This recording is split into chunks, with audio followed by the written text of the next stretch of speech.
салом бинандаи азиз, ба барномаи ахбори озодӣ ки охирин хабарҳои тоҷикистону ҷаҳонро пешниҳоди шумо мекунад хуш омадед. Зарангези наврӯзшо ҳастам, бо ҳамкорон аз Душанбе ва Прага ҳамроҳи шумо.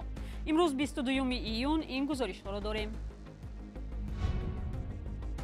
мансабдорони кумитаи дин бовар доранд ки мушкили ширкати ҳавоии саудӣ рафъ мегардад ва ҳоҷиёни тоҷик метавонанд сари вақт маросими ҳаҷро адо кунанд. 20 нафар сарсонем, маълум не имрӯз пага ҳамин хел рафсо аст. Чекому спурдигӣ ҳамаш тайёр, бояд 20 буравем буд. амалиёти боздошту таъқиби муҳоҷирон аз шаҳру марказҳои бузург то ба деҳоти дурдаст ва дашту ҷангалҳои Русия тавсия ёфтааст. ва шореҳони тоҷик аз он нигаронанд ки қонунҳои нави Русия ҷалби иҷбории муҳоҷирони маҳбус ба ҷанги Украинаро имконпазир кардааст. бо гуноҳҳои ночиз ё бо гуноҳҳои сохташуда ба ҷанги Украина маҷбурӣ ҷалб кунад.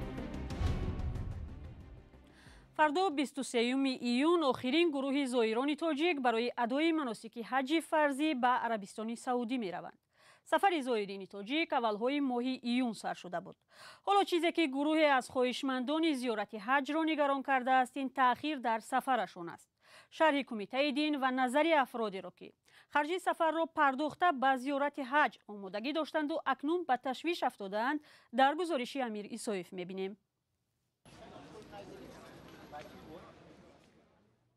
даҳҳо нафар аз субҳи имрӯз пушти дари кумитаи дини Тоҷикистон ҷамъ омада буданд. онҳо мехостанд донанд ки сафари онҳо барои адои маносики ҳаҷи фарзӣ кай шурӯъ хоҳад шуд. муҳлати ниҳоии сафар ба Арабистони Саудӣ барои талабгорони зиёрати ҳаҷ то 23 июн, яъне як рӯзи дигар боқӣ мондааст. бинобар ин ташвиши ин гурӯҳ низ аз норӯшанӣ дар сафарашон бештар шудааст. 5 рӯз боз модаем инҷа. аз ноҳии Қончӣ моро гуфтанд ки равед баъд як рӯз мебуред. омадем 4 рӯз боз инҷа 20 нафар сарсонем, маълум не имрӯз пага ҳамин хел рафсо аст. чекому спурдигӣ ҳамаш тайёр, бояд 20 буравем буд. бояд 20 мерафтем. дар ин рӯйхати мақомоти кумитаи дин исми нафароне нашр шудааст ки дар парвози навбатии ҳавопаймо сафарашон пешбинӣ шудааст. ин мард мегӯяд барои анҷоми сафар тамоми расмиётро гузаштааст, вале номаш дар рӯйхат нест. ба мақсаде ки ҳами рӯйхати ҳами ҳоҷиҳо бироям бидем ки рӯйхата бошем, агар худоман ризо шуда бошад, агар хонаи худом мерем, тамом, ягон чиз нест. мо интизорем ки ҳами дар ҳамин рӯйхат бироему сафар кунем ба хонаи худоман, ба Каъбатуллоҳ. сафари зоирони тоҷик барои адои маносики ҳаҷи фарзӣ 10 июн оғоз шуд. барои анҷоми чунин сафар ширкати ватании Somon Air ва Flynas арабӣ машғуланд. дар кумитаи дин танзими анъана ва ҷашну маросимҳои Тоҷикистон гуфтанд, бо далели таъхир дар парвозҳои Flynas арабӣ чунин мушкил ба миён омадааст. бинобар сабаби андаке ба таъхир уфтодани якчанд парвози ширкати арабии Flynas, ин омил то ҷое боиси нигаронии мардум гардидааст. онҳо андаке хавотир шуданд ва тар мебинед баъзеҳо имрӯз дар паси дари бинои мақоми ваколатдор қарор доранд то муайян кунанд ки кай онҳо ё наздикони пайвандонашон ба сафари ҳаҷ мераванд. тамосҳои ба такрори мо ба ширкати Flynas бенатиҷа монд. дар кумитаи дини Тоҷикистон таъкид намуданд ки сокинон набояд нигарон бошанд, сафари онҳо анҷом хоҳад шуд. ба қавли масъулони кумита, баъди бардошта шудани маҳдудиятҳои вобаста ба COVID-19 теъдоди хоҳишмандони ҳаҷ зиёд шудааст, ки ин ба ҷадвали парвози ҳавопаймоҳои фурудгоҳи шаҳри Ҷидда таъсир гузоштааст. тавре мо огоҳ гардидем, фурудгоҳи хеле бузурги Ҷидда имрӯз хеле то ҷои банд аст ва сабаби таъхири парвози ҳавопаймоҳо аз фурудгоҳи Ҷидда ҳам аст хеле зиёд сафарбар гардидани зоирон аз кишварҳои гуногун арзёб мешавад. имсол Арабистони Саудӣ барои адои ҳаҷи фарзӣ ба Тоҷикистон 7000 квота ҷудо кардааст. нархи сафари ҳаҷ барои як нафар 59000 сомонӣ ё беш аз $5000 муқаррар шудааст. یادآور می‌شویم امسال حج فرضی سنه 28 ایون به پایان می‌رسد و برابر با آن در تاجیکستان عید قربان تجلیل می‌شود. حالا رو می‌آوریم به روسیه. اگر گوییم که ما تقریبا هر روز چند نوار یا نامه میگیریم که در این یا آن منطقه روسیه مهاجران بازداشت و لطوکوب شدند یا از ترس سربازان تعیینات مخصوص روسیه یا عموم به جنگل و دشت ها گریختند، خطا نمی شود. اصلا به سر آنها چی آمده است و این عملیات ضد مهاجران در روسیه چی هدف دارد و به چی نتیجه ها می رساند؟ حالا با همکارمون میرزا نبی خالقزاد که وضعیت رو پیگیری دارد و با کارشناسان صحبت ها داشته است تلاش میکنیم به این پرسش ها جواب یابیم. میرزا نبی، بازیافت های شما چی است؟ سلام بینندگان ارجمند. رسما مقامات روس گفتن این عملیات مقرری نیلیگال 2023 است. حتی گفتن که به پایان رسیده است، ولی شیوه اجرا و مقیاس آن از عملیات عادی فرق زیاد دارد. اگر در سالهای گذشته آن اساساً در شهرهای مرکزی روسیه جریان می‌گرفت، حالا به دوردست‌ترین منطقه‌های در گذشته برای مهاجران تاجیک آرام و آسوده هم رسیده است. دوم، خیلی بیرحمانه و گاهی غیر انسانی صورت می‌گیرد. سوم، اگر در گذشته تنها مکانهای تجمعی مهاجران هدف تفتیش قرار می گرفت، حالا مثل این که در همه جا شکار جریان دارد و پلیس روس هر کجا شخص غیر روسی را که دید میخواد به کمیش حجتهای او را سنجد. اما در بیشتر موردها شخص را حتی یک مهاجری تنها را با تحقیر و لطوکوب بازداشت میکنند و به شبه های خود میبرند. این است. بله، این چیز در نوارها زیاد دیده می شود. پلیس روسیه میگوید دستور دارد که حجت‌ها را تفتیش و مهاجران غیر قانونی را بازداشت کند. بله، اما ده ها نفر نامه ها به دست ما رسیده است و آنها نوشتند که مهاجران زنگ زده میگویند که مقصد پلیس در نوبت اول بازداشت کردن آنهاست.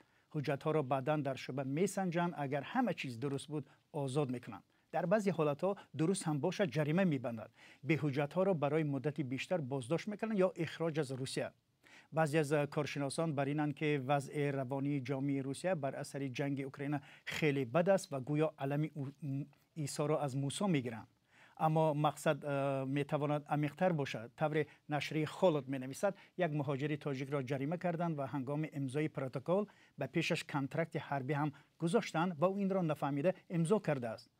حالا این جوان در تمرینگاه حربی است و به زودی به جنگ اوکراین فرستاده می شود. میرزا نبی، امکان دارد که چنین حادثه ها زیاد باشند؟ ببینید، همین دیروز در زیر یک برنامه ما شرح‌های آمد که در آنها گفته می شود بچه‌های تاجیک را مجبوری به جنگ برده ایستادند. بغیر از این قانون نوی روسیه تصویب شد که دولت این کشور می تواند محبوسان سن خدمت حربی را مجبوراً به ارتش دعوت کند. یعنی اگر حالا در نتیجه این عملیات پلیس صدها نفر بازداشت و به ویران کردن قاعده‌های بود و باش یا قانون شکنی‌های دیگر گناهکار کرده شوند، از احتمال دور نیست که به آنها نیز شرطنامه حربی یا اکنون دعوت رسمی به خدمت حربی پیشنهاد شود. پرزیدنت روسیه ولادیمیر پوتین بارهاست میگوید بسیج سفربرکنی یا موبیلیزاسیون نام اعلان نخواهد کرد، اما همزمان نیروی روسیه در اوکراین تلفات کلان داده ایستادند. این نیروها به قوه تازه نفس محتاجند. از اینجا میتوان حد زد که معرکه وسیع مقیاس ضد مهاجران میتواند این مقصد را هم دنبال کند. و باز یک تحلیل هم نشر شده است که با این معرکه کرمل میخواهد مسئله مهاجران را به مراتب بزرگتر نشان دهد و جامعه را مخصوصا قشر ناراضی را به این سمت روانه کند و هم کار و اراده حکومت را در این سمت نشان دهد. ولی طور میبینیم رسانه‌های روسیه این مسئله را زیاد بازتاب نمیدهند که توجه اهالی با اون کشیده نشود. درست است، اما ده ها ویدیو پهن کرده می شود که اهالی محلی از این عملیات حمایت و به سخت‌تر شدن آن دعوت می کند.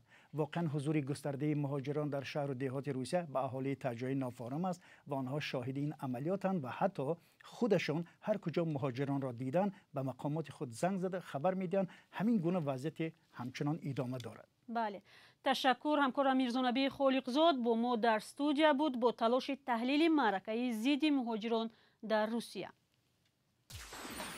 ای هموطنی عزیزتر از جان، ای یوسف امروزی کنعان، بیرون ز وطن چی حال داری؟ بیا و از روزگارت ما را آشنا کن.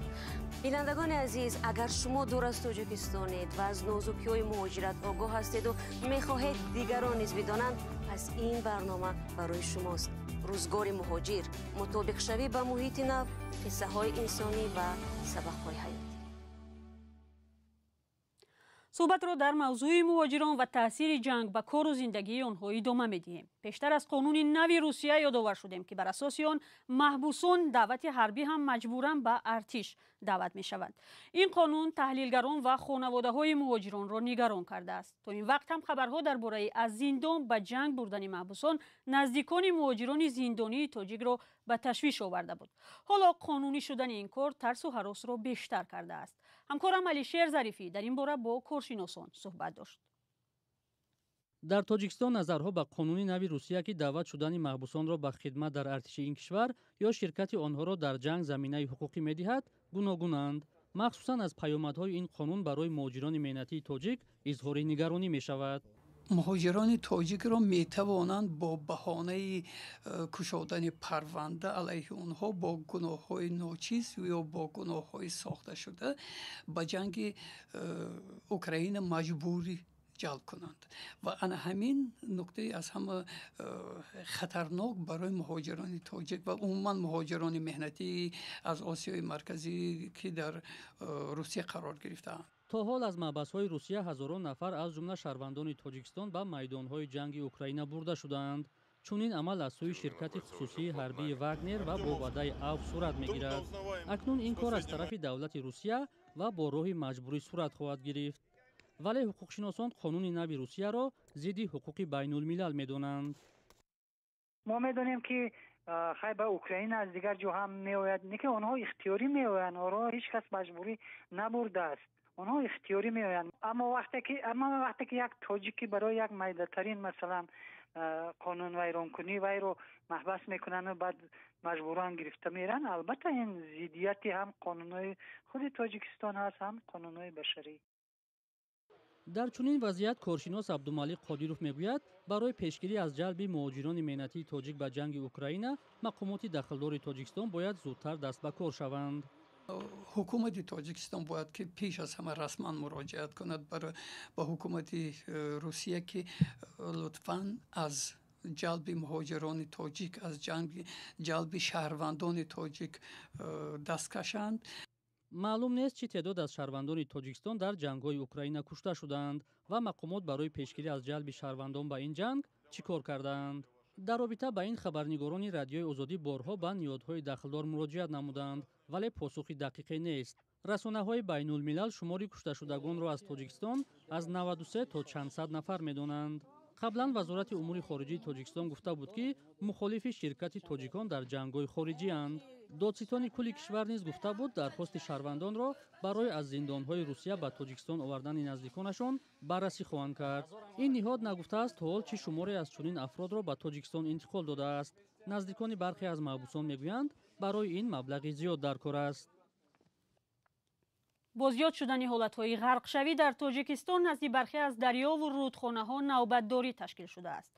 همکاران ما یک فیلم درباره تغییر اقلیم و پیامدهای آن به زندگی ساکنان آماده کردند که یک بخشی آن به سیل مرگبار در ناحیه مومن‌آباد بخشیده شده است.